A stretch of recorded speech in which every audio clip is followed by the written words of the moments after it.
नमस्कार दोस्तों, आप देख रहे हैं HW न्यूज और मेरा नाम है सोनू कनौजिया। हर खबर की तरह इस खबर की शुरुआत पे भी मैं आपसे अपील करना चाहूंगा कि अगर आपने अभी तक हमारी मेंबरशिप नहीं ली है तो आप हमारे YouTube चैनल पर जाकर ज्वाइन बटन दबाकर हमारी मेंबरशिप ले। और अगर आप इस वीडियो को फेसबुक पर देख रहे हैं तो नीचे सपोर्ट का जो बटन है उसे दबाकर भी आप हमारी मेंबरशिप ले सकते हैं, हमें सपोर्ट कर सकते हैं।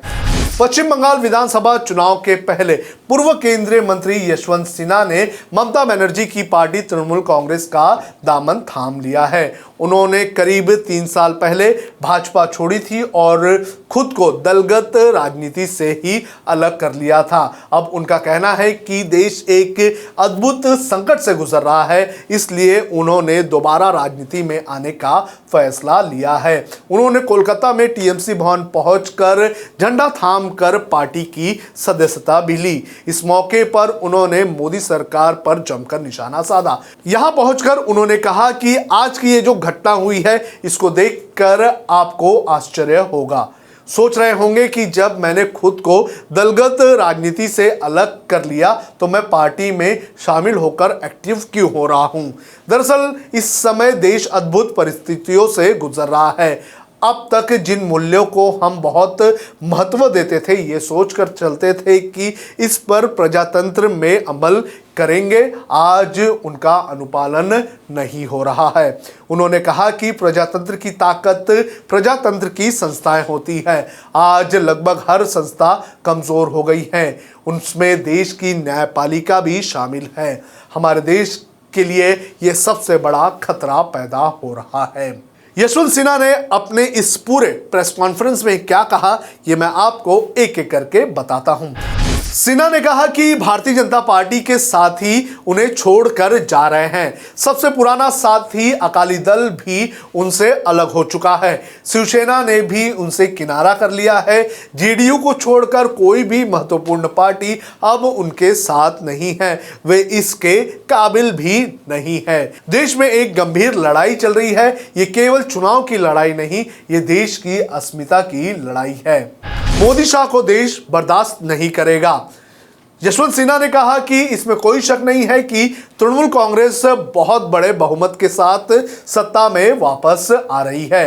बंगाल से पूरे देश में एक संदेश जाना चाहिए कि जो कुछ मोदी और शाह दिल्ली में चला रहे हैं, अब देश उनको बर्दाश्त नहीं करेगा।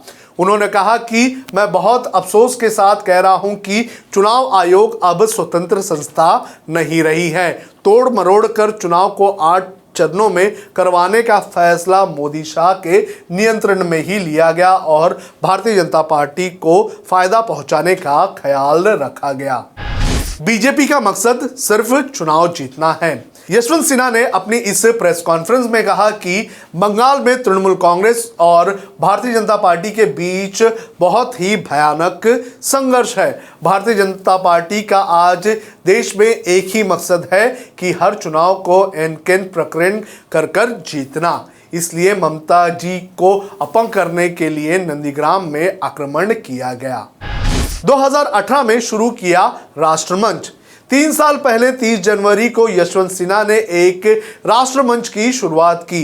इसमें उन लोगों को शामिल किया गया जो देश के मौजूदा हालात को खराब मानते हैं और उससे खुश नहीं हैं। इस कार्यक्रम में शत्रुघ्न सिन्हा, तेजस्वी यादव, रेणुका चौधरी व अन्य अलग अलग दल के नेता भी शामिल हुए थे। इसके बाद सिन्हा ने 21 अप्रैल 2018 को भारतीय जनता पार्टी और दलगत राजनीति से खुद को अलग कर लिया। आईएएस ऑफिसर भी रहे सिन्हा, बाद में राजनीति में आए। सिन्हा 1960 में आईएएस के लिए चुने गए। पूरे भारत में उन्हें 12वां स्थान मिला था। आरा और पटना में काम करने के बाद उन्होंने संताल परगना में डिप्टी कमिश्नर के तौर पर भी काम किया। 24 साल आईएएस की भूमिका निभाने के बाद 1984 में वो राजनीति में आए। 1990 में वे चंद्रशेखर की सरकार में वित्त मंत्री भी बने। 1998 में जब अटल बिहारी वाजपेयी के नेतृत्व वाली केंद्र में सरकार बनी तो उसमें भी वो वित्त मंत्री बने। 13 महीने बाद सरकार गिर गई। 1999 में फिर वाजपेयी की वापसी हुई और सिन्हा एक बार फिर से देश के वित्त मंत्री बन गए। तो इस तरह से वित्त मंत्री का कारभार उनके पास था, उनके पास अच्छा खासा एक्सपीरियंस था और बीजेपी के एक पुराने और गद्दावर नेता थे। लेकिन जिस तरह से बीजेपी में अमित शाह और नरेंद्र मोदी की लहर आई है, उसके बाद से ही यशवंत सिन्हा का दबदबा कहीं ना कहीं कम होता हुआ नजर आया और हमने कई ऐसे मौके देखे थे जब यशवंत सिन्हा लगातार पार्टी में रहने के बाद भी अमित शाह और नरेंद्र मोदी के खिलाफ बयान देते थे। तो बहरहाल यशवंत सिन्हा अब टीएमसी में शामिल हो चुके हैं। देखना है ज़रूरी है कि यशवंत सिन्हा का टीएमसी में शामिल होना राष्ट्रीय स्तर पर किस तरह का मैसेज पहुंचाता है और बंगाल में टीएमसी को कितना मजबूत करता है। जब हमने HW न्यूज़ नेटवर्क की नींव डाली थी, तब हमने ये ठाना था कि न्यूज़ और इंफॉर्मेशन ये लोगों तक फ्री पहुंचनी चाहिए, मुफ्त पहुंचनी चाहिए, और हम आज भी ये वचन पर कायम हैं। पर जैसे आपको मालूम है, न्यूज़ चैनल चलाने के लिए पैसों की जरूरत है, तो हमको सबको न्यूज़ फ्री पहुंचाने के लिए कुछ मेंबर्स और कुछ सपोर्टर्स की जरूरत है। जी हां, मेरी आप सबसे गुजारिश कि आप सब HW न्यूज़ हिंदी की मेंबरशिप को ग्रहण करें। ये सदस्यता स्वैच्छिक है, यानी कि आप अपनी मर्जी के मुताबिक इसे ग्रहण कर सकते हैं, क्योंकि अगर आप इसे ग्रहण नहीं भी करते तब भी आपको HW न्यूज़ हिंदी के तमाम कार्यक्रम मिलते रहेंगे। मगर अगर आप चाहते हैं कि आज़ाद न्यूज़ जो है वो मजबूत हो, अगर आप चाहते हैं कि वो न्यूज़ जो सत्ता से सवाल पूछती है वो मजबूत हो, तो जरूर बने HW न्यूज़ हिंदी के सदस्य। जो लोग हमारे 89 रुपए प्रति महीने वाले कार्यक्रम से जुड़ेंगे, उनके लिए HW न्यूज़ का बैच विश मिलेगा।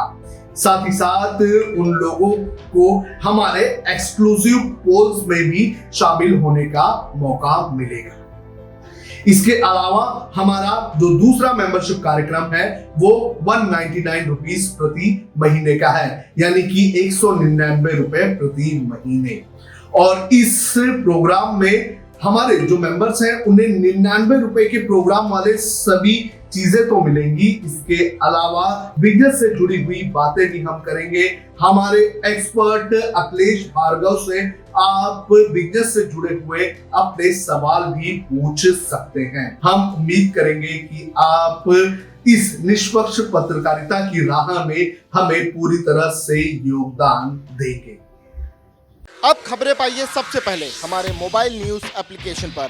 एंड्रॉइड या iOS प्लेटफॉर्म पर जाइए, HW न्यूज़ नेटवर्क को सर्च कीजिए, डाउनलोड कीजिए और अपनी सुविधानुसार भाषा का चयन कीजिए।